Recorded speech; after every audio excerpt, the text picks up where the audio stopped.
Hey, baby, you wanna go out? You wanna go out, honey? Spend any money? Come here, cutie. Hey, come here.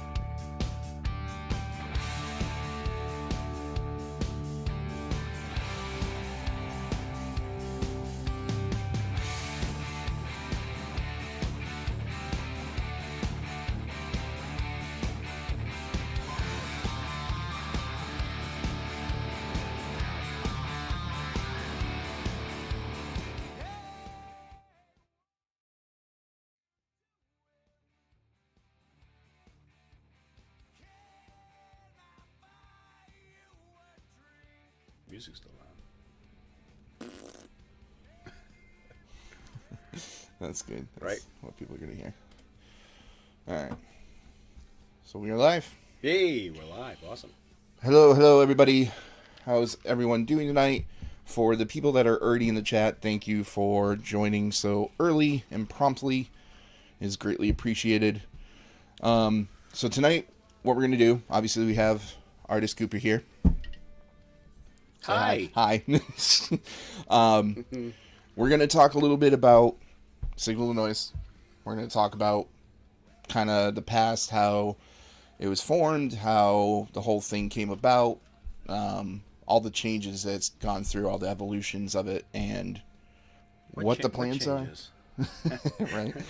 And where the plans are looking to in the future. We're going to turn the music right now. Not that, we don't want to hear Sygnal, but we're going to turn it right down. So why don't we do that? It's a little distracting. It is. Is it? It is. So that way people can actually hear us. So again, thank you everybody for joining. Is Greg on there? Greg, look, I'm drinking tea. We do have Greg, we got Angela, we got Kevin, we got Heather, Seth, everybody. Thank you for being here. Hello, guys. So gals. I'm gonna approach Coop. I'm gonna ask him some questions and just kind of have him. You gonna approach me? I'm gonna approach you. Yeah, we are sitting next to each other. The cameras are kind of. How much more approaching can we do at this point? Really, it'd be weird. Like I am here, so well, that's my hand. That's a major approaching. Yeah, like it looks like we're in separate kind of zones. Twilight Zone. I don't know. Can your zone cut through my? Oh, it disappear into your. It just zone. makes it look like you have like. Yeah, my camera's way over here. Yeah, see, I can't get into your zone. Oh, look, I came out of your zone. Okay. All right. It's gonna be a great interview. Starting strong. But that gives you a little insight. Like it's just gonna be kind of relaxed, talking about everything in the past, future, present, everything that's going on with Sygnal. The cool thing is it's live, obviously, kind of a self-explanatory thing. So if you want to come in, say hi, as well as ask questions as we go on, I highly encourage it. Yeah. I know Coop encourages it. It's always great to hear from people, whether you want to say hi and, Hell, you can even say we suck or something. Yeah. That's totally cool, too. So definitely feel free to pop in there. I just realized I got to make sure. Oh, with the metal horns. Boom. Oh, those are cool metal horns. Look at them. They're like animated. Yeah, he's got like cool. How do you do that? Kick-ass tunes, man. I love it. I just have the Facebook cheesy metal horn. Like the / / Yeah. Yeah. All right. So for those who don't know who I am, I'm DJ. I've been blessed and pleasured to be working with Sygnal since the beginning. Kind of attempting to be your co-pilot behind the scenes and all of this. And I'm excited for people to kind of hear the story that I already kind of know about. And I think it'll be exciting. I think people will dig it. And obviously, introduce yourself for people who may or may not know, or maybe only have heard the band. They don't know the face of one of the faces of the band. There's been many faces. There's been many faces, so yeah. I'm the only constant face. That is true. Yeah, I'm. For those that don't know me, I'm Koopa. How you doing? And I'm the singer for Sygnal to Noise. Yeah, pretty straightforward. What else am I? Yeah. So we'll kind of start out. Sygnal to Noise is been going strong since officially it was probably like 2012. Yeah, I think, around that time. I think we're on what, 7 years now? Yes. Yeah, so right around years. this time, actually, because I want to say it was February of 2012. And granted, it wasn't necessarily what Sygnal, like it wasn't Sygnal to Noise, but it was a foundation of what ended up becoming Sygnal to Noise. Yeah, so we're almost actually 8 years. Yeah. So if you count that pre-rendition that wasn't Sygnal. Right. I can fill them in on that, I guess. Yes.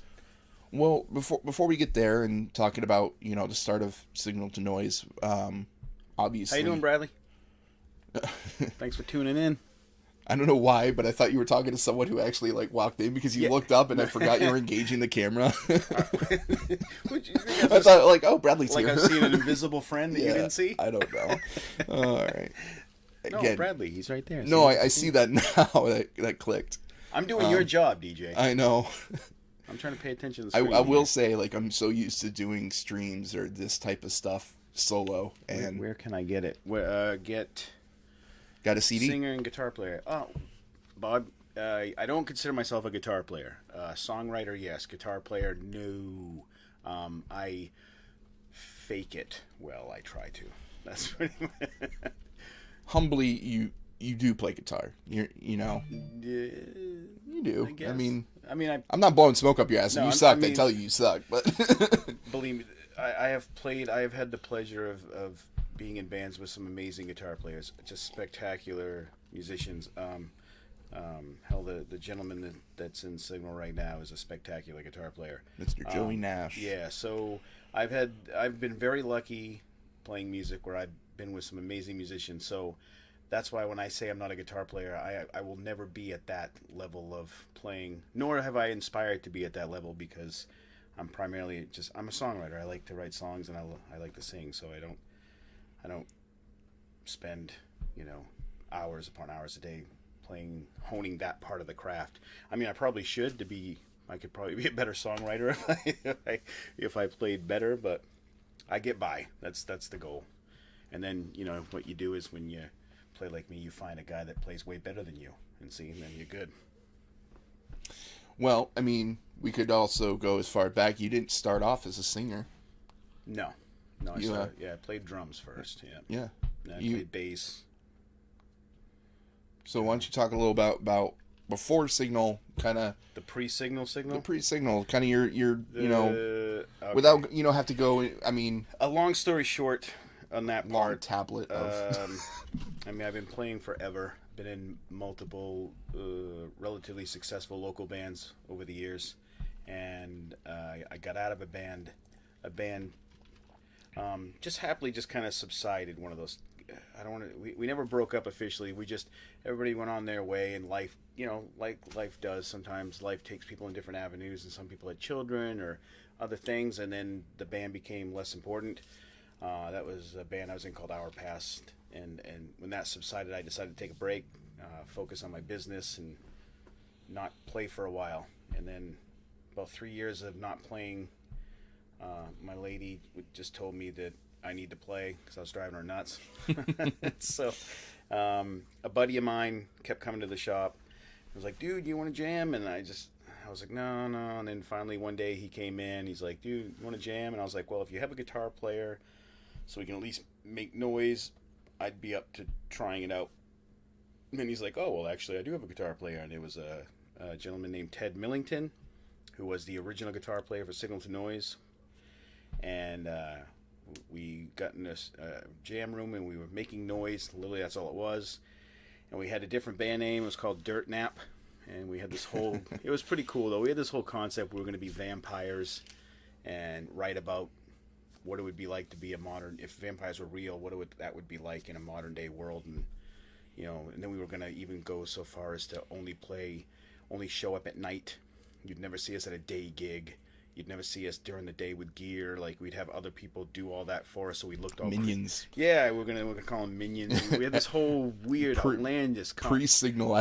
I was deemed a minion. Yeah, it was the most outlandish concept we had, but we thought it'd be really campy and fun, and just to bring, because rock and roll's missing that now, is that spectacle and pizzazz of when I was a kid, what made me love it, the stuff Alice Cooper does, and Iron Maiden, and all the Kiss, of course, stuff Manson did in the 90s and early 2000s, like that. That has its place, and that's art in itself, and we just wanted to bring a little bit of that back. So that was the original concept. That was something like you were just saying, like early, and like there was a lot of cool ideas bouncing around. Like, granted, it was the band itself and the group of guys that were jamming that was known as Dirt Nap. Like, it wasn't working. It was very hodgepodge and just kind of just drinking throwing beer together, and hanging out and having fun. But I mean, yeah, there was some big dream aspects involved in it, and it was fun for what it was. And then absolutely. Then it just got to that point where certain members and stuff, it just wasn't working out, so it disbanded. And then Ted Millington and I decided to, we really enjoyed jamming together, so we're like, let's keep it together, but let's just. And I had the name Signal to Noise that I got off of a font on the computer. Yep.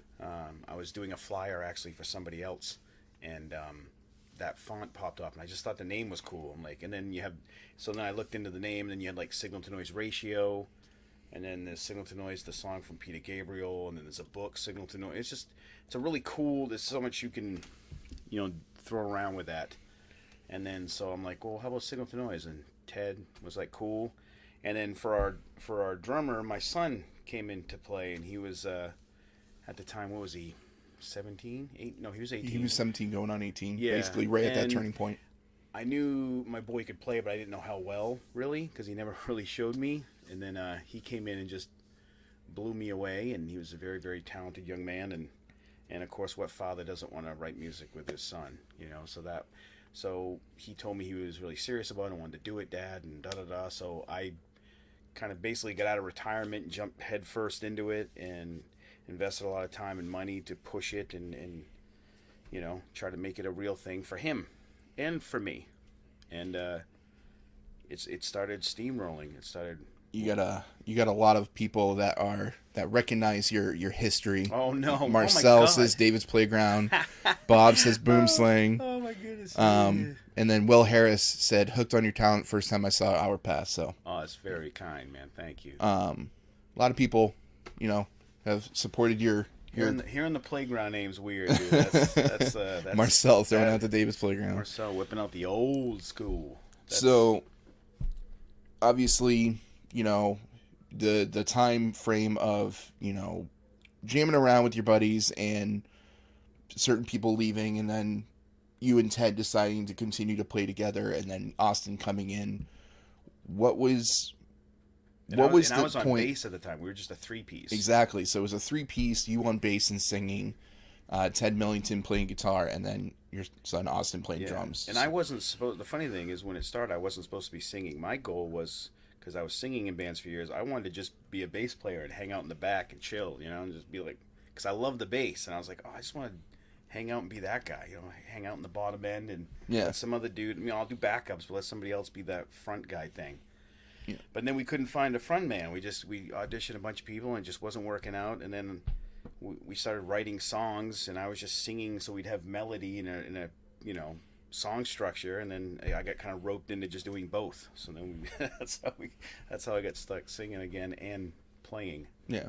Real quick, John, if you're interested in buying any of the CDs, they are all on iTunes and Google Play and everything like that.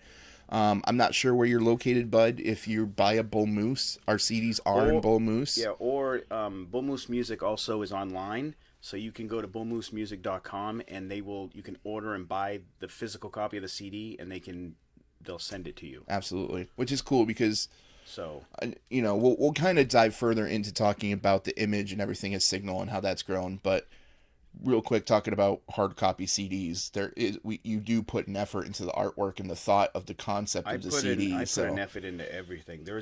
I don't like to cut corners, and that's why sometimes I have frustrated in the past former members, is because this band is expensive. This is not a cheap thing to be doing the right way. Right. Everything we do, I try to do it with the best of my ability, our ability. If I'm going to do an album, I want to record it properly. I'm not going to do it in somebody's basement with a buddy who's got a Pro Tools, and no offense to that way, but I believe when it comes to art or something that's going to be permanently out there forever, it should be your best. And it kind of goes with anything, whether you're buying a microwave, a coffee maker, whether you're getting your tattoo, whether you get what you pay for type of thing. Well, I mean, yes and no, because there are, like I said, I don't want to knock people that, oh, you're that guy. You just told me not to be that guy. You're that guy. Wow.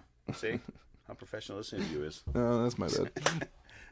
So no, like I was saying, I don't want to crap on people that do it independently, because there are awesome independent engineers out there that are recording like out of their house and doing a solid job.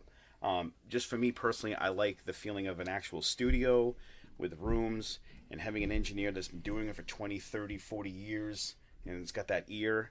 And then I like to you take that and you go to somewhere like Gateway Mastering, best mastering facility in the friggin' world, and you do it right because then it's done and there's your mark. You make it and it's out there and it's professional and it can hold up against anybody else's stuff. And I'd rather wait and save and scrounge and pay the money the right way than to do an okay version and then regret it later. Because I've done that in the past with other bands. My former bands, we were always broken. So, yeah, it's an expensive venture. So, kind of taking a step back again, where we talked about, the early stage of Sygnal was. Oh, Ted. Sorry, John. We have Bull Moose has. So Sygnal's got 3 albums out right now. We've got technically 2 EPs and an album. We have we have Without Color, which is the first EP we ever did, and then we have Under Construction, and then the latest one, Horns High. Bull Moose has all of those. So Bull Moose Music has all those, and we also have them at live shows. So if we ever see you at a show, we have copies of all 3 albums. Which is always the best way to get a CD is coming to the show, hearing it live. And Absolutely. When is the next album coming out? We'll touch on that. We'll get there. So Ryan, hello. Cameron, hello. Al, Patty, how's everyone doing? So again, Austin, you and Ted, what was the coming out of the kind of weirdness that was Dirt Nap and the ideas that were bounced around, but it didn't really work, to now having a 3-piece band, especially with your son in there? What was the deciding point, or where was it where you decided, like, okay, let's actually write and let's do an EP, let's try to make something out of this? What was that? It was just all my boy. That's what did it. When he came to me, he's like, Dad, I really want to try out and jam in your band. And he's like, I really want to do it, like, for a career, like, I'm serious. And I had a long talk with him, like, sure, buddy, because we get into this, I'm not going to do it half-assed. So we're going to, I need to know that you're on board and you really want to, and he did. So that was it. That was it for me. And then once it got rolling, I mean, right off the bat, I hate buying on the shows. Signal to Noise will not buy on the shows anymore because it's ridiculous. You shouldn't have to, your band should get a gig on pure talent and merit, period. I hate, club owners and promoters with their whole, buy this many tickets and then you can go play with this great band. And then it's like, well, this great band's already going to sell those tickets because they're a national act. Why does this poor local band got to shell out $2,000, $5,000 to go play 15, 20 minutes first in front of a quarter of the crowd? Why don't if people say rock and roll's dying, well, that's part of the reason why. Like, give these bands a chance. So, but in the beginning, to get this band going, I did do that. I bought onto a bunch of national shows. Just because I wanted that instant exposure. I wanted to get out there and get in front of some people fast. When no one knows who your band is, unfortunately, that is a quick way to get fan base. And even before Sygnal did all that, we even went through. There's a lot of one thing that you'll see as we talk and everything is that this band has gone through a lot of evolution, a lot of changes. So even before Sygnal started buying onto shows to try to push and grind. So Sygnal went ahead and recorded Without Color. Without Color was the first EP. It was the debut EP, self-titled Without Color. That didn't make any sense. Anyways, it was called Without Color. They recorded it with Wyman at Halo Studios. Amazing work. And got it mastered at the great Gateway Mastering with Adam Ayan, who is a Grammy Award-winning... 42 Grammys or some ridiculous amount. He's all this very work, talented man. All this work, all this money, a lot of progress moving along, and then we get the CDs back for distribution. What happens? Ted quits. Like, through Facebook messaging. Decided he didn't want to do it, and he was out. So here I am with... money invested and sitting on boxes of CDs, and I have no band. It's just me and my son. So stars align, the weirdest thing. So mentioning Our Past again, my former guitar player of that band calls me the next day out of the blue and was like, "Hey, Coop, I got a buddy of mine looking to join a band. He's a guitar player. Just you know a lot of people. Do you know a band needs a guitar player?" And I'm like, "Well, actually, I need a guitar player." And he's like, "Really?" So, Mr. Dirty David Graham, he we told him to list. We had a single on iTunes called "Fed Up" off that first EP. It was already getting a little bit of a buzz and doing decent, so I told him to learn that and then come down. So like the next day he came down, played it flawlessly, and he was in the band like that because we just got along. He was just a great guy, and he was fun and silly, and it just worked. And yeah, and then we just kind of steamrolled from there. And then once I got Dave in there, I wanted to get off the bass guitar and I wanted to just sing. So my idea was to get another guitar player and a bass player, so we could be a 5-piece. Because I like the 2 guitars thing, but I didn't want to play. I just wanted to sing. So then that brought it into another fruition. So we pulled in former David's Playground, somebody mentioned, a guitar player named Mr. Chuck Yoho. He was in Signal to Noise for a little while. Yep. Not to cut you off, but as Stuart said, the first time I saw you was at Rise Above Festival. So if you did see it was a few years back. It was the first. Stuart, thanks, man. First Rise Above we played, and Chuck was there. Chuck was a part of that lineup. Yeah, Chuck was a part of that. The first Rise Above Fest that they ever had in Bangor, we played. It was a very cool gig because we didn't have to buy onto it. I was called, and they were like, would Sygnal like to open up for Rise Above? And I'm like, well, hell yeah. What band's not gonna? So we jumped on, and that helped us out a lot. Because what we did to capitalize on the gig is I went out and me and the guys and we gave away like 300 CDs for free. We just walked around the crowd and just gave them all out. That was a lot of fun. Before we even played, we just gave out CDs, and we played, and then after that we got so much feedback because people played the CDs when they got home and stuff, and that gained us a lot of fans from there. So that was a smart move to do, and it was really cool to meet people too, because then you're hands on. You're like, hey, how you doing? I'm Coop from Sygnal, and oh, here's a CD, and so it was nice to engage with the crowd, because the crowd, it's a huge sea of people on a hot day in Bangor, and everybody's just there for good music, and it was really cool for like us and everyone to just engage. Like, that was awesome. Yeah, it was a lot of fun. It was wicked awesome. And then and then we ended up, the next Rise Above we didn't play, and then the third one, it was like a battle of the bands that was done through, I believe, was it CYY? I think CYY. Yeah, CYY. The first Rise Above we played was the Battle of the Bands one. No.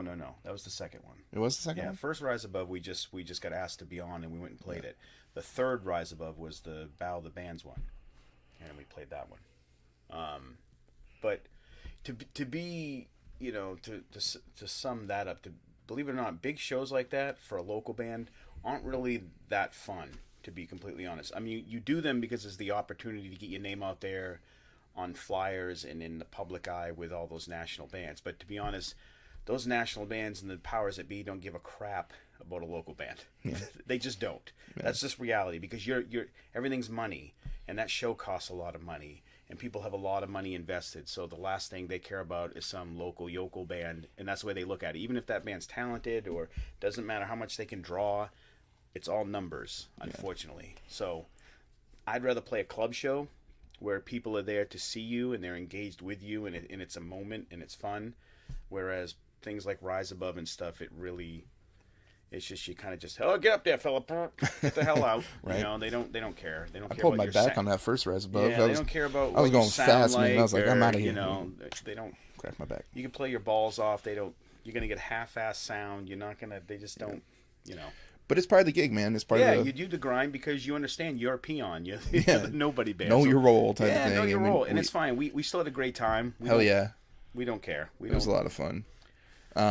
Real quick, before we kind of go further, again, I think Bradley was saying, he says he sees more and more Signal to Noise t-shirts and hoodies around Summersworth. Wow, Summersworth, New Hampshire. The other day I saw a 70-year-old woman rocking a Signal to Noise hoodie the other day in Walmart. That's awesome. That's pretty badass. That's really cool. I will say this, that is the coolest, one of the coolest things about this band, which I don't know how we managed to do it, but you know, the people that enjoy our music are so diverse. I mean, I've gotten videos sent to me. They're little kids, like 4 and 5 years old, like yeah. singing, "Dirty Girl" and stuff, which is weird a little bit. But The Battle of the Bands was all ages. Yeah, and there was like little ones, little little ones types, going just crazy. rocking. They got the little metal It was ones so out, awesome. Which is, being a dad, it's the most adorable thing to see little kids rocking. It's freaking amazing. But then then the broader spectrum, you have much older people that normally you would think would hate us probably, and they enjoy it and they have a great time. So the great part is people usually when we're doing a load in or something, people kind of look at us and they're like, but then they they'll either come up and introduce themselves, or even just listening to the band, that we usually get the like, I thought you were gonna be a death metal band and you guys were great. People always think I'm gonna scream at them. Yeah. Not that there's anything wrong with that, but like we look. Yeah, I know. I mean, just me and you right here, like we look like we're gonna... Nothing against that genre at all. I just can't do it. So that's, if I did that, I'd probably an aneurysm or a hemorrhoid would You'd pop. shit yourself. Let's be honest. Yeah, I would probably shit myself. Blown O-ring. Although that could be a show in itself. I could go G.G. Allen style and just bring it back. Oh God. Start flinging poo. As we're talking about flinging poo, seriously, everyone that is currently in the chat room, thank you again for your support and kind words. Again, if you do have questions, feel free to pop them up. We're kind of just going by the feel of it and just kind of talking about whatever. But seriously, Jennifer, Mr. Jeffrey Swanson, seriously, thank you guys for joining in. Lisa's in there. My 2-year-old loves your music, Bradley. That's cool, man. That's really cool. See, that's what I'm saying. That's adorable. So, see, my kids, they, I got my little 4-year-old daughter Willow, and of course my little 9-month-old Winter. My 15-year-old daughter 6. She, she says she likes her dad's band, but she likes K-pop. Yeah, and so I'm completely lame comparatively to her. Jungkook and all the crew there. Dad, though. I'm just lame dad. So I'm like, oh, hey, that's Dad's too. She's like, yeah, whatever, Dad. I don't care about your stupid band. So, but my 4-year-old loves us, so that's cool. Oh hell yeah. Yeah. Willow. Yeah, Willow thinks Sygnal's cool. So we talked briefly the transition from the 3-piece and having the recorded EP and the losing of the member, and then trying to rebuild the band with sitting on an EP that you guys put all this money on. Yeah, so we go and do that. So I end up building a 5-piece band out of a 3-piece band. Yep. So we have the CD release party as a 5-piece band, even though the actual CD was done just by me, my son, and Ted. Right. So we had Chuck on guitar. Chuck on guitar, and we had Casey on the bass. And we already talked about Dirty Dave. Yeah, and we had the Dirty Dave on the guitar. Obviously, still Austin on drums and yourself on vocals. And the CD release party was a huge hit. It did really, really well, and that kind of launched us. And then DJ here, him and I, it was like 3 a.m. and I came up with an idea for a video. Yep. And I call my artist Taylor that works for me at my shop, and I'm like, hey Tay, could you want to be in a video? And keep in mind it's 3 a.m. I literally woke him up. He's like, what? He's half out of it. I'm like, we got a concert for a video. We're doing it tomorrow, so be at the mill at 10 in the morning. He's like, what? Oh, okay. And it cost me $27 to make the video, which was basically some Italians and some iced tea I bought, I think. Yep. And a mirror that we broke. Yeah, and a mirror that we smashed for part of the. The funny thing is, out of all the videos we've done, I'm the most proud of that one. I still get the most comments of that video. That video still gets seen and watched. I think it's the most watched video we have. Yeah, what's It's on Vivo. It's on It's weird. It's at like 8 or 9K, which I mean boggles my mind. As I never thought I would have filmed something that would have. Yeah, dude. And I wrote it because of. The song's just about addiction in general, whatever your addiction is, but just being someone who has lost loved ones and has dealt with ones I haven't lost but are still battling the addictions. it was my way to kind of just get that out, you know, and the fact that it's touched as many people as it has is an overwhelming, wonderful feeling, and I am beyond thankful. I'm very proud of that song. I love that song to death. Absolutely. I still love playing it. It never gets old for me. Yeah, I'm just glad people seem to embrace it as well. Yeah, absolutely, dude. And the video, DJ did such a good job with the video. He really you, did. dude. Just such a cool. We just had that was such a fun day. That was Dude, a fun no, day. that you know, was a thinking very fun day. back, there's actually a couple of clips on YouTube on this band's YouTube, which you can go youtube.com. A little behind the Sygnal. scenes of that video. Yeah, Yeah. I forgot about those. And I always like watching those because it kind of just brings me back to that day and that, like you said, that night with that 3 o'clock in the morning with that napkin. And yeah, right. I think sketching on a napkin. I think that element is always, those are the key elements that I've always loved about this band and working, you know, with them. And it's that creative element. You know, you did such a great job of having good lyrical content to base a story off of, a visual story off of. And, you know, we talk about the music video for Broken and creating that visual atmosphere. That was another huge thing that Thank you, Sygnal, John, by the way. I just saw your comment. that was another huge thing that Sygnal wanted to, as it was growing, and you guys grew into a 5-piece. Now you guys have released that debut EP.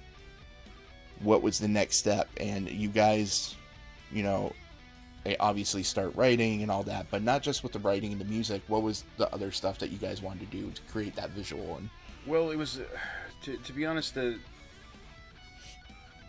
where the band was going, I've had a vision since my son joined. Like, everybody that's come into the band and left the band, they just kind of jump into the lake I'm already swimming in kind of thing. Like, I already had all that kind of forecast in my head. mm-hmm. So I'm the kind of person, I just, if I'm going to do something, I just plow through and I do it 110 and I put everything into it. And sometimes that's great. Sometimes that's not so great because I get tunnel visioned and I just focus on, and other things kind of fall at the wayside, unfortunately.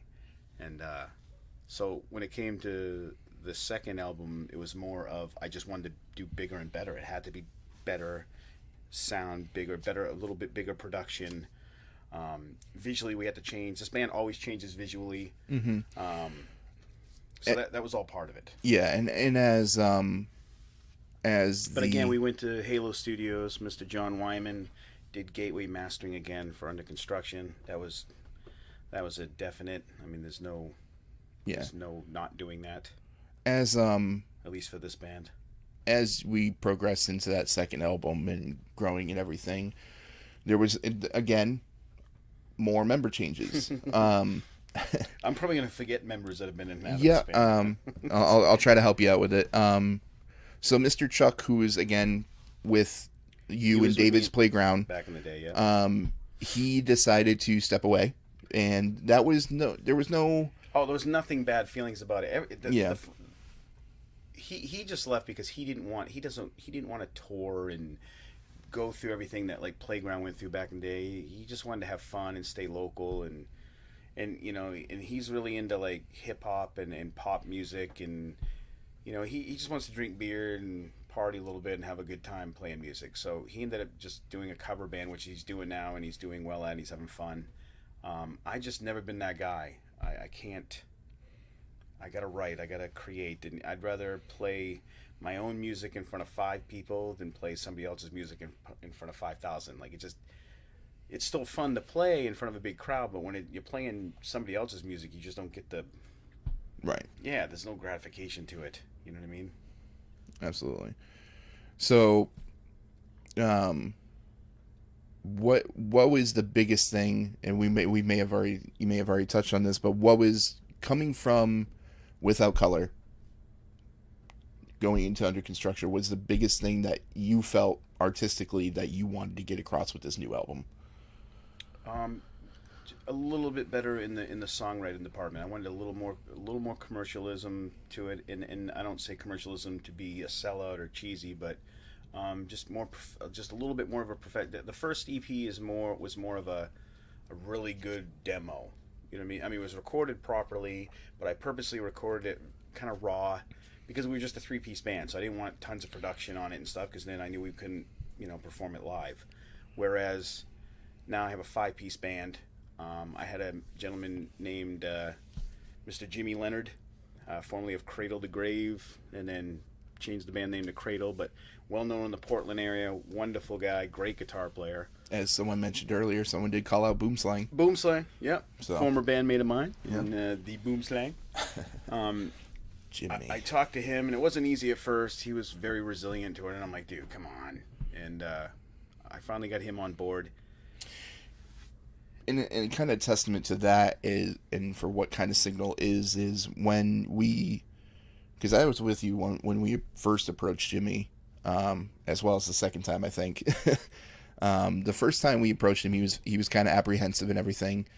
When we approached him the second time and he finally did decide to come on, it was the fact that he said he went and saw us live, and what had been created, not just, Yeah, he said that's what sold him, was that it wasn't just like he was already in a band with me, so he said he respected and like he knew what I brought to the table, and that was fine, but it was more of what was packaged and put together and what the crowd response was when he saw the crowd getting into it, and just how many people were there and engaged into what Sygnal was doing. That's what sold him and made him want to join. So Yeah. that was cool. That was a cool, especially coming from a man like that, because he can be pretty critical. So Yep. for him to take time and be like, no, I want to be a part of this. So that's what Under Construction was about. And thus why I called the album Under Construction, because we were already gone through so many band members already. So for me, it was a personal, like, little, he's too Mr. sexy. Just Insane. Popping up on my feed. Hi, yo, fellas. Just Insane, how are you, my friend? Barb White's in there as well. So in between this time, and there might be a little bit of hopping around because it's us piecing together a timeline of craziness. Yeah, but and anybody that knows me personally knows my memory's horrible. Yeah, so 100%. bear with me. So, going from, releasing that first EP and then that time in between that second EP, you guys were getting a lot of good traction. CYY was showing a little bit of love here and there, mostly Mark Curto. Yeah, what really changed it for us, we were getting a lot of, by the time Under Construction was out and pumping, we were on quite a few hundred internet radio stations already, a couple commercial stations in other countries. One in California was spinning us. I guess we were number 3 on the charts out in some place in Cali. So we were building definite traction, and people were starting to ask us about touring and things. But then what really helped that album was 106.3 put us on rotation with the song Dirty Girl, and that changed everything really quickly. And it was really cool for them to take a chance on us, because they heard of us kinda, but they didn't know any of our music. So for them to be like, I had a meeting with the program director. He was a very down to earth, just good gentleman, and he just was like, hey, I'll give you guys a shot. What the hell? Yeah, he was a really cool dude. Yeah, he's an awesome guy, and it's too bad radio wasn't like that anymore, to be honest. Too, is radio should go back to that, because radio, no offense to all you commercial radio stations, but there's a reason why you're all struggling, because Right. you play the same 30 songs every friggin' day, and I know you got all Dirty your Dave. corporate sponsors, but man, there's a reason why people go into internet radio, because no one wants to hear your same 30 songs over and over. Right. Peter Nichols, what's up, buddy? Dirty Dave's in the house. Abby Pierce, welcome. Dirty D. Dirty Dave. And I want to say thank you to Bob, who said it's a high energy show. Thank you, Bob. Seriously, thank you. Yeah, man. I think that's a huge element. Bob gets paid by the hour for his compliments. Right. Those comments, by the way. Bob, Peter, your check's thank you, coming, bud. buddy. As we've, been kind of Thank you, talking Peter. about the growth and everything and all that nature, the image and everything is always changed and always progressed, and as we'll continue to talk about all the changes and all the evolutions. So for image wise, like the first EP, we were very kind of conservative. We were all just wearing black and vests. It was and very hats and monotone, kind of dapper, almost like a little bit of 40s mixed with a businessman kind of thing. I think I was still on that because in our past we all wore suits and ties, and I really liked that clean kind of look. So I think that was, I don't know what I was thinking, but that's where it kind of. And then now we're under construction, and I've got guys in the band that are burly dudes, tattooed. You know what I mean? It's Dirty like, Dave. Yeah, I mean we can't sit here in suits. It just looks ridiculous. So I'm like, well, and the music was more. It was starting to get more tongue in cheek and more tongue in cheek and bigger, more rocky. So I'm like, Yeah. you know what? We should just embrace what this band is doing and just look like a rock band should. So the tattoos were shown and the cut off shirts and bandanas. When I always think about describing Under Construction, I always picture Jimmy's face. That it's just scrunched I up. can't even face. do it, but That's what I pictured. That's how I describe Under Construction. Is Jimmy's face. Like he's just gonna smash his guitar. He hates it. He's hating his guitar. Oh man, he's a hell of a performer. Hell yeah. But yeah, so that's where the look with that was, and then of course the logo slightly always changes per album too. And I got that idea. I stole it from Motley Crue. Sorry guys, don't sue me. I loved how whether you're a fan of that band or not, I've always loved how they've always evolved visually with every album. Like their logo slightly changes, their look always changed. It was always something new. They always sounded like Motley Crue, but it was always this version of Motley Crue. And then and I just always I was a huge Crue fan as a kid anyway, so that sold me. I love that idea of constantly you're evolving, but you're not alienating. So I with this band, Sygnal's I'm very much aware not to do that. For everybody that loves this band, we'll never go away from the core sound of what this band is, but we have to evolve. Yep. We have to change a little bit, otherwise you get stagnant, and we don't want to be boring. Again, I will say it again. The main, the common trend here in the story of Sygnal is things evolve and things change. However, there's still that core element. Real quick, before we go further, thank you to Lisa Norman for being on top of it and Lisa Norman also manages our band, and she's a phenomenal manager actually, and she doesn't give herself enough credit. Yeah. So real quick, she made sure, because we haven't said it yet. So real quickly, so she doesn't get mad at me. April 26th at Gino's, we will be playing with the Mighty Anvil. For anybody that doesn't know who Anvil is, if you're old like me, you know who Anvil is. Go to Netflix. You can go to Netflix and just type search Anvil, the story of Anvil. It's a phenomenal documentary. Their whole story is the same reason why I'm still doing what I'm doing, is for the absolute passion and love of doing it. And if any band shows perseverance, it's that damn band. And they're phenomenal live. They are spectacular live. It's gonna be a lot of fun. I am completely honored that we got asked to play that show, and I'm insanely excited to be a part of it. Hell yeah. Freaking love Anvil. Metal and metal. She says, "Aw, thanks." I agree, Jeffrey. See, and she's all humble all the time. Also, she's very elusive, though. She's elusive. I don't know. No one's met her. Yeah. She's like the Wizard of Oz. I'm just waiting for the curtain someday to come. She's actually probably hiding somewhere in the darkness, but she just she's in the backyard. Oh man. I tease her about that, so that's like, Lisa, are we ever gonna see you, or right? Do you even exist? Are you just a computer? She's just an AI program AI. That's why she's so quick on answering. It's the Matrix, dude. Yeah. Yeah. What is real? Anyways. She's Agent Smith. So going on, we've talked a little bit about Under Construction, then going from Under Construction to Horns High, which was. I'll let you dive into that one. That was a little bit more. Everything. I think there was a lot going on in personal lives, in the band, behind the scenes, and just trying to focus on what was important. And correct me if I'm wrong. That was kind of the main thing of Horns High is way more. There's a lot of songs on there that are very personal, very emotionally important. Thank you, Bradley. And then there's some goofy, silly ones on there for those reasons, because I don't want a depressing record, but at the same, Horns High is an emotional record. It's lyrically, it was just my life at the time, and things that made me laugh and things that made me cry. It's all in there. Yeah.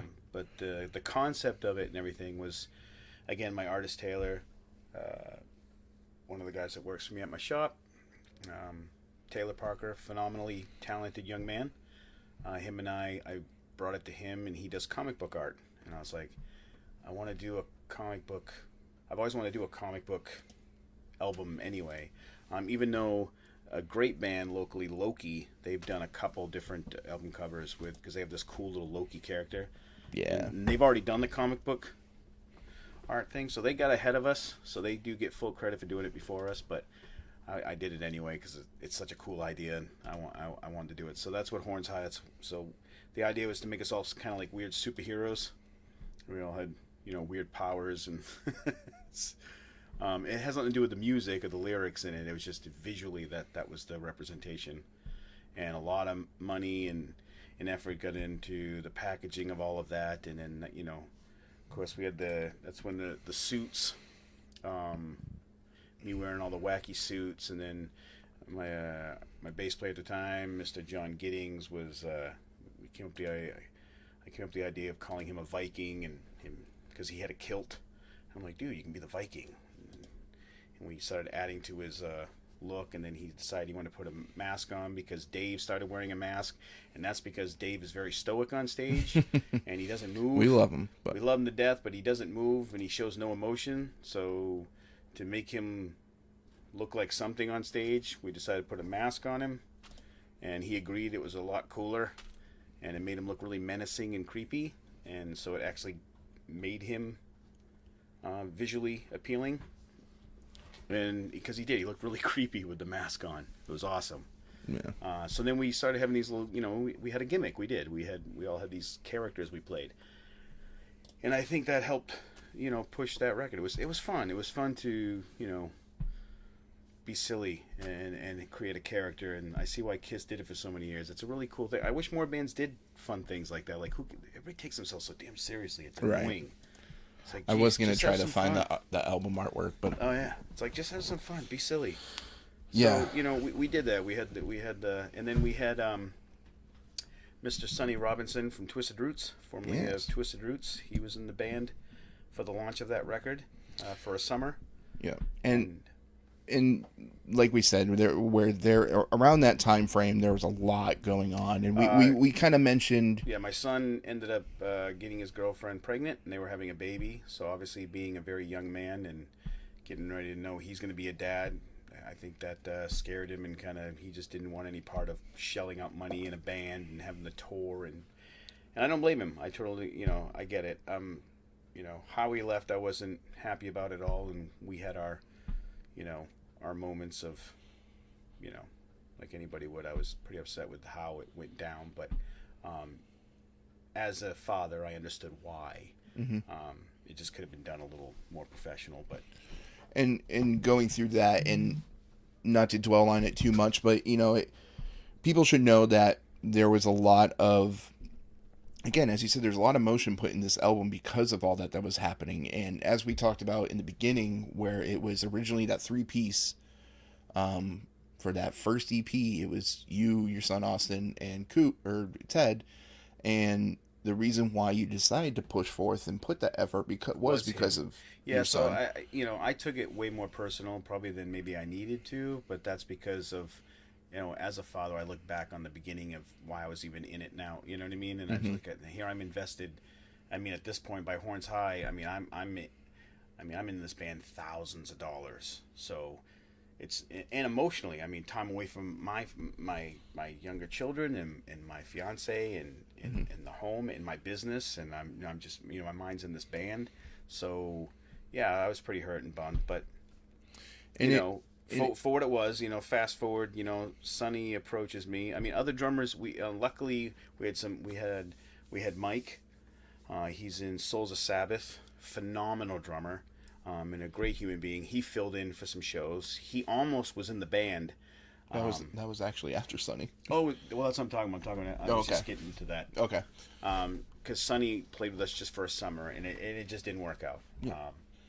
I I think, to be honest, too, and not to cut you off, but like, I think a huge part of reasons why you're going to see a lot of changes and a lot of people stepping away and coming in and stepping away and all that is because it's hard. It's hard work, but like if you're going to be part of a band that's really trying to make it, like actually making that effort, you need to be on that same page. You need to be able to be on that train and put in your work. Yeah, I think that scares people. To be as completely blunt as possible, if you grab a guitar, bass, drums, whatever your thing is right now, let's say you think about putting a band together. If you actually want to do this for a career, plan on being broke and plan on putting every bit of time you possibly have into it. Nothing is ever easy or simple. And you can go around and play local shows in your taverns locally and try to be the big fish in a little pond, but at the end of the day, no one's going to care. You're not going to make a living at it unless you're doing covers. Cover bands can make money and make a living at playing music because people want to hear covers. Mm-hmm. If you're an original band and you're sticking to your guns, you want to write your own music, you have to put that money in. And you can't be afraid of doing it. And you have to get on the road. You got to tour. And you have to package yourself properly. You can't just get out of work and you work boots and then say, hey, I'm going to go play a show, and you're all grubby and you're standing with your t-shirt. Yeah. And you're mad that there's only 3 people in the bar. I'm pretty sure I've been to a show where I've seen a guy still in his like scrub pants. Oh, dude, it's ridiculous. Yeah. And then it's always those bands that get all pissy because there's no one there, or why is this band getting more attention than us? Well, because they're putting the effort in, man. You gotta work at it. It should also be stated, like, here's the thing. There are levels, and people like Chuck, we talked about Chuck was in David's Playground and it was in Sygnal, and he stepped away and there was no hard feelings. He just didn't want to tour. He wasn't at that there's something wrong with that. He didn't want to. He was happy and knew what he wanted. If you're someone who's like, I just want to play a bar here and there, I don't really desire to make it or whatever, then it doesn't matter. There's nothing wrong with that. If you don't give a shit and you are happy with what you're doing, absolutely be happy and do it. But just don't be in a band with that their goal is right. to be successful. Just understand that there are people out there that this is their passion. The thing that they lose sleep over, the things that people lose relationships over, and that's what passion is you fucking fight and bleed and cry and lose sleep because that's what you fucking want. You want that more than anything. It's like a drug. You crave it. I can, not to talk about myself, but like,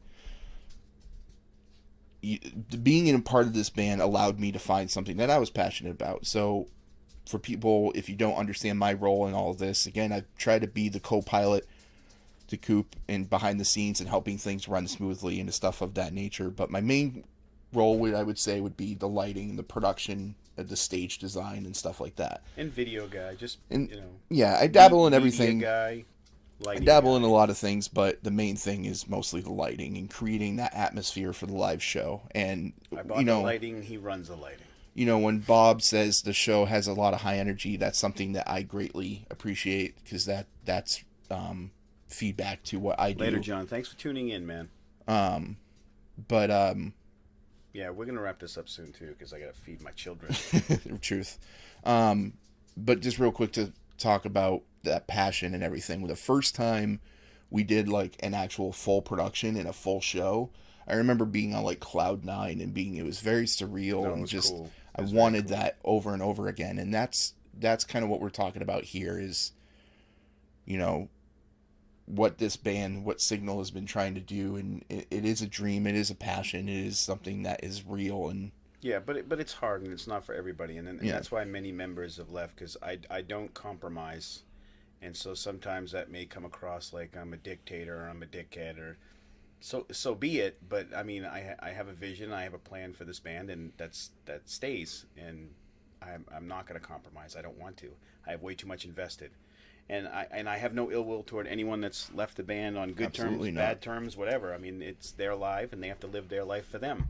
I choose to. This band functions for one reason, and that's to hopefully one day make a living at doing what we love to do, and that's playing music. So, in order to do that, you have to invest time, money, Yeah. everything. So, And as we get close to wrapping up here, you know, moving past Horns High, which is very emotional, but you guys, you focused on what you wanted to do and what your goal was. You didn't compromise. Granted, there was a lot of changes, a lot of things going on, but you stayed strong. You found a new, Dirty Dave at this point after Horns High decides to step away.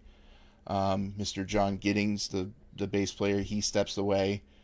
And at this point, we were kind of when circulating drummers and kind of trying to find the right guy. Yeah, so we're circulating drummers, and then we finally got Mr. Nick Coffin, who's a phenomenal drummer and just one of the Kick-ass dude, man. One of the coolest damn human beings I've ever had the pleasure of knowing.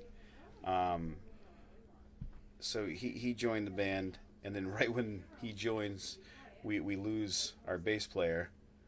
So imagine he's like, I just got in this band where I lose members. Yeah. And then that happened a lot, though. And that's when my with good people. friend, Mr. Greg Burns Jackson, came in, and Who's in like 20 bands. he's in like 400 bands. But yeah, I got to meet him, I mean, years and years ago. Very talented man. He was the front man and singer for Cradle with Jimmy Leonard. And then my old band, David's Playground, we did so many shows together back in the 90s. So I knew how talented he was. I never realized what a good bass player he was until I saw him play bass in one of his side bands, Project 246, right? Am I saying it right? Yeah, Or is it I wanted to say 247? 212 I always because say that's I the always say venue. 247, but it's 246. It's 246. Project 246, a really cool prog band, by the way, great band. But I saw him play bass, and I'm like, Jesus, guy's ridiculous. Yeah. Pretty damn talented fella. And then He's got good vocals. I already knew he was a good singer, so I'm Yeah, like, yeah. well, Jesus, this could be the.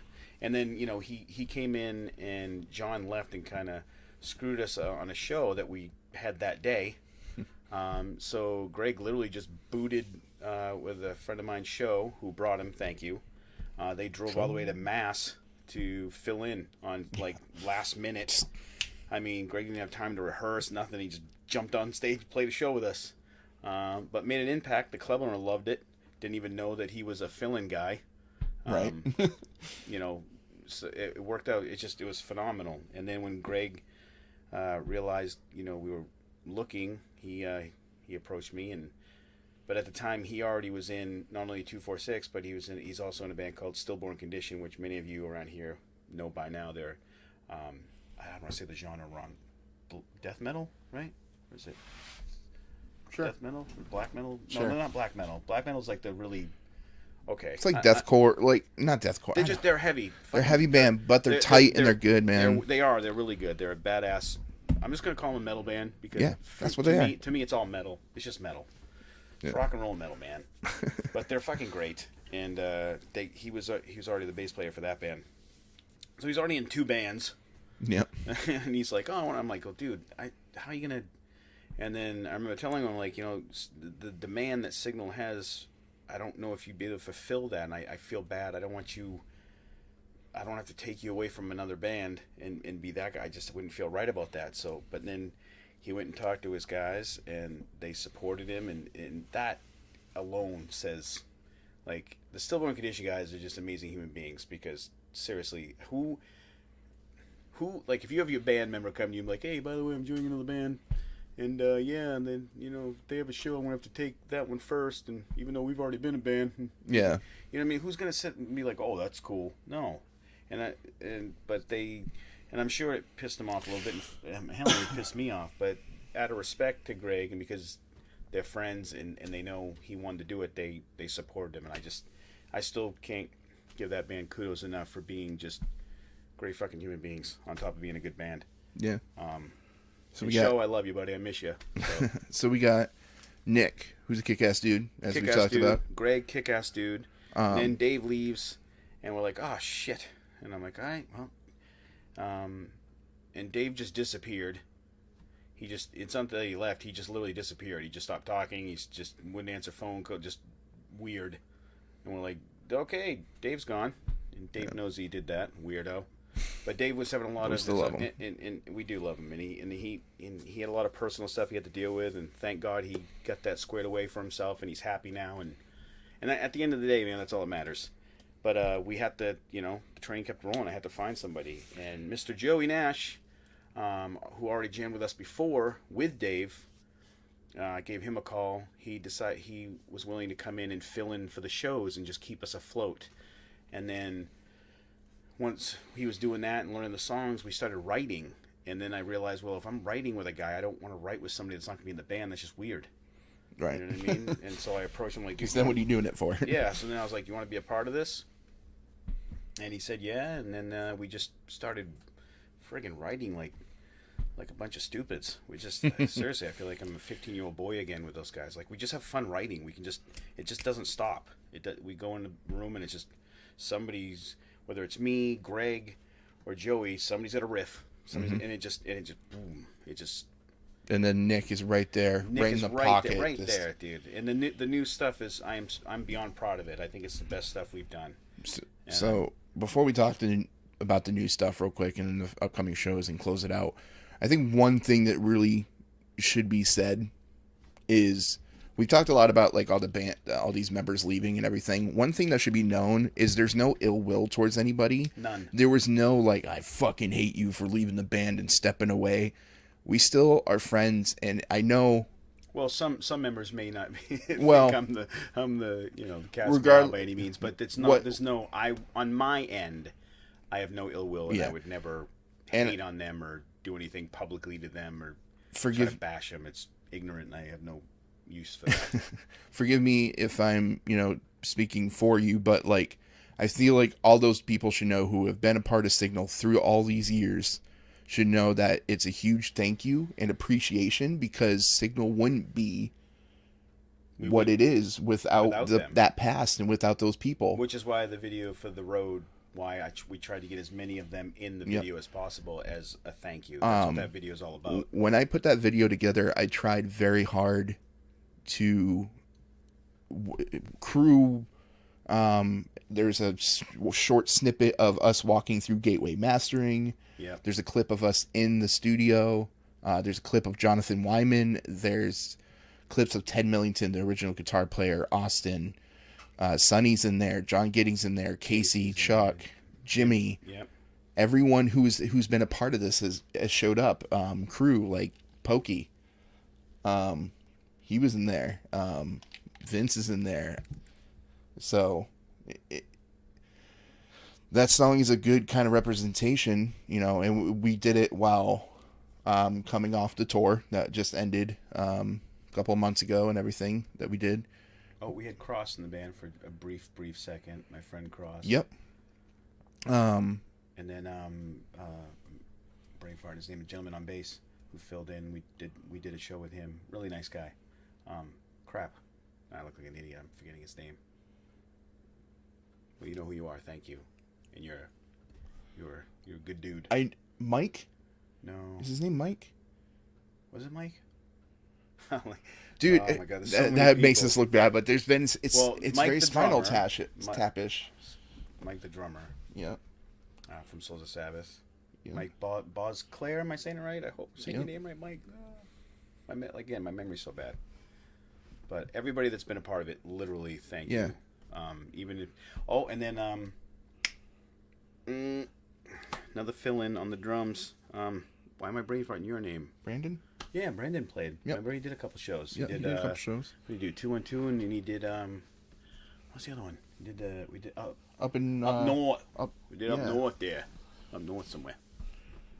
So yes. But seriously, as we kind of close up, talking about future shows and everything in the writing, I know Goop so even me, just as a background guy, it was cool to have worked and been a part of this evolving thing that is Signal to Noise. A very stressful yet incredibly fun and exciting roller coaster. Yeah, man. And it, the train always rolls, man. That's what it's all about. So do we potentially have a title for the upcoming new album? I do have a title. The title's, I've had it for a while. The album's going to be called Life's Revolving Door. How fitting. See what we did there, people? See what we did? Segues. Focus camera. Focus camera. Oh.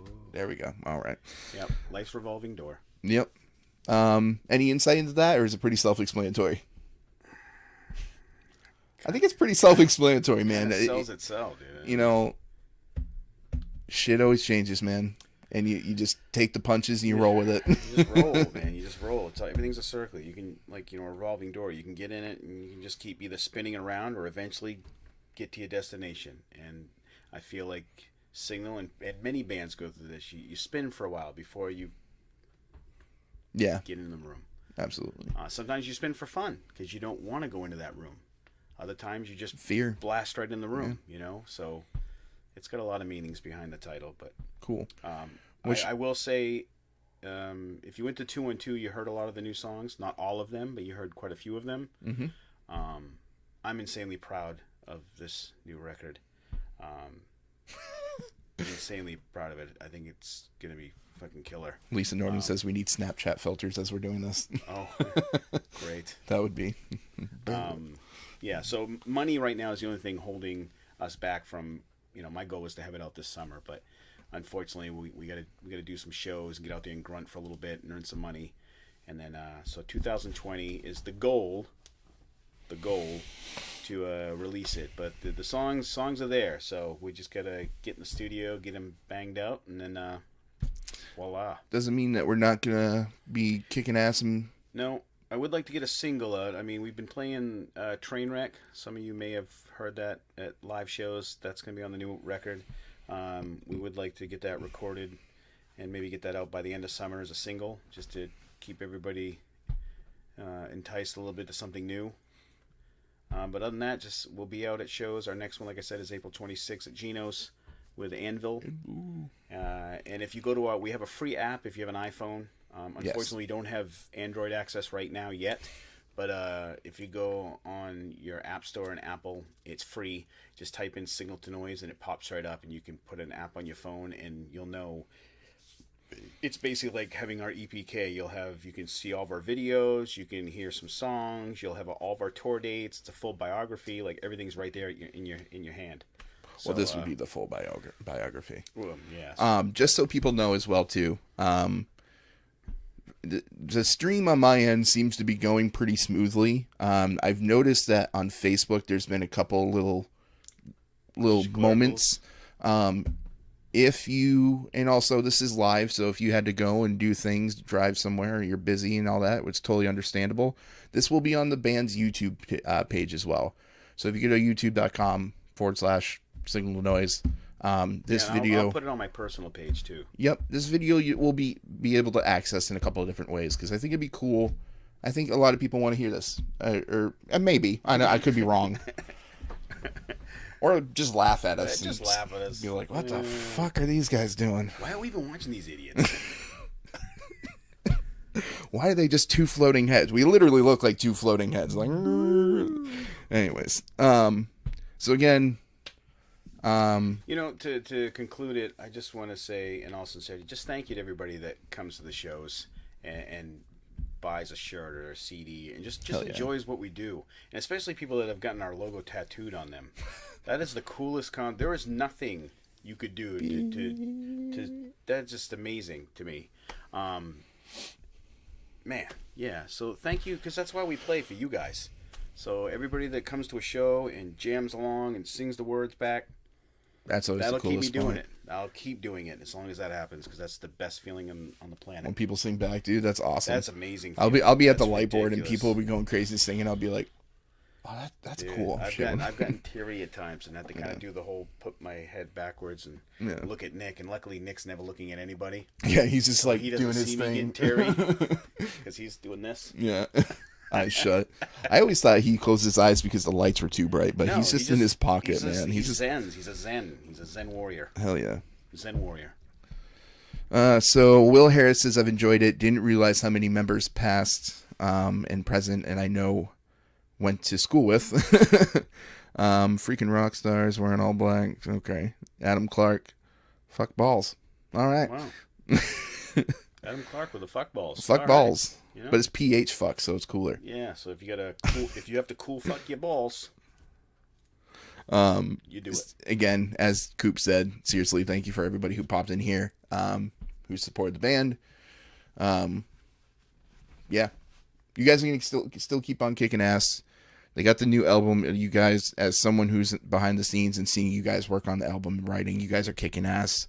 Well, also Sygnal the cool thing too is doing 2 tours now. The state of Maine's getting out there, guys. There's other bands doing it too, but it's only a matter of time before New England gets noticed a lot more. So yeah, we're trying to hold that torch for everybody. By all means, every other local band here in Maine, get in a bus, man, and do it. I'm telling you, you won't regret it. Is it a little expensive and a little hard? Yeah, but it's fun as hell too.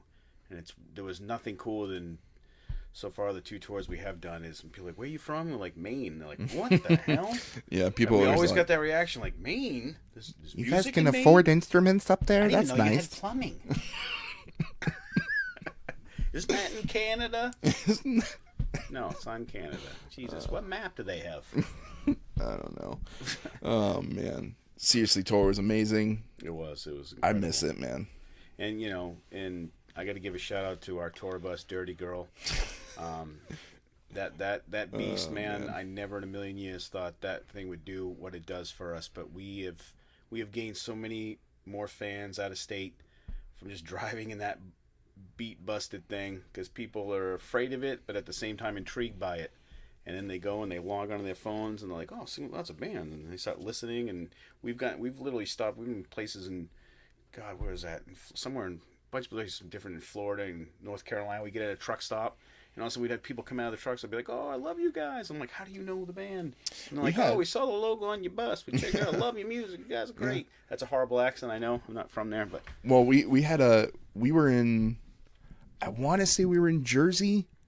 I'm not sure, but we were at a rest stop. We were getting coffee and taking pisses and shit like that. People that left the store and came sitting on the bus because you weren't there on that. That was the first tour. No, we stopped at a truck stop, and the 2 people waiting in the counter, they were so intrigued by the bus and us that they left the counter, left the store wide open. People could have robbed them blind. Left the store and came out on the bus and hung out with us for a while. I didn't know about that. That's awesome. Yeah. They just thought the bus was so cool. What I was talking about was on the tour that I was a part of. The gentleman who was from Sweden. Oh yeah. Or no, Holland. I'm sorry, Holland. He was from Holland. He was from Holland, and he did that. He was noticing we were all wearing like crew shirts and Sygnal shirts, and he hopped on Facebook or YouTube, and he was like, "I'm not going to attempt a Holland accent," but he was just, he was Holland accent is. Yeah, he was all about it. He's like, "You guys should come down here," and like he was all about us coming into his neck of the woods and jamming. He's like, "People love you." I would too. I'd play in Holland. Right? Yeah, hell yeah. Cool. But, as Lisa said, Florida loved us. We loved Florida. Got to meet some really cool people. Jetter. Cannot say enough good things. Jetter. Yeah. Jetter, if you guys, I believe they have a website, jetter.com. You can see them on Facebook. It's just Facebook.com/Jetter. Do we want to? A phenomenal people. Just, that's all I'm going to say because they're just that awesome. Should I potentially say people might be seeing them? Yes, people will see them because they're going to come up here in this year's Halabash. Halabash. They'll be performing. Number 19. Halabash is a huge Halloween party I host every year. And we have Jetter coming up from Florida to perform at it, as well as we have Twin Grizzly on the bill, we have Trawl, and we have Iron Dynamite. Dude. So it's gonna be that's a good line. It's gonna be a fucking high energy fucking. Yeah, that's gonna be a ridiculous Halabash. It'll be fun. It'll be a lot of fun. Yeah, anybody that's been to Halabash, you already know what it's gonna be. So it'll be spectacle to the max. And then anybody that hasn't been, you really should go because it's a damn good time. Lisa, thank you again. You guys can check out Jetter. Always on it. You click on the Jetter right there. Follow him. Check him out. I think they're ready. I think they're just getting ready to master their album. Correct. I think they just finished up all their production, everything. Yep. Yeah. So congratulations to Jetter. Seriously, we love you guys. Thank you so much for your hospitality during our tour. Amazing fucking people. Seriously. All right. That concludes. Yeah, man. I think feed my children, or my fiance is going to stab me. Yeah, I got to pack up my space station here. Yeah, because this is my kitchen table. Yeah. So, hey, yeah. Ruin the So facade. The sacrifices. My children aren't eating, and my lady's giving me the death look. Oh shit! Yeah, I mean, evil death look. Wait, can I move the camera? No. Yeah, she's just burst into flame. Yeah, but not, never mind. Save me from hours of arguing, please. Yeah, well, I get to go home, and mine's gonna yell at me because apparently she forgot. You're already getting yelled at. Yeah, I know. Well, so we're getting yelled at. All in the price for art. Thank you all. But hey, we can be those nice people and say thank you to the people like Trina and my lady who've been supportive. And she knows I thank her constantly. Yeah. Now she's saying thank you, shut up. So thank you all. All right. Take care. Have a good night, everybody. People, you can find the video once it's fully done on YouTube and such. And thank you. We good? I think so. Now it was. Stop.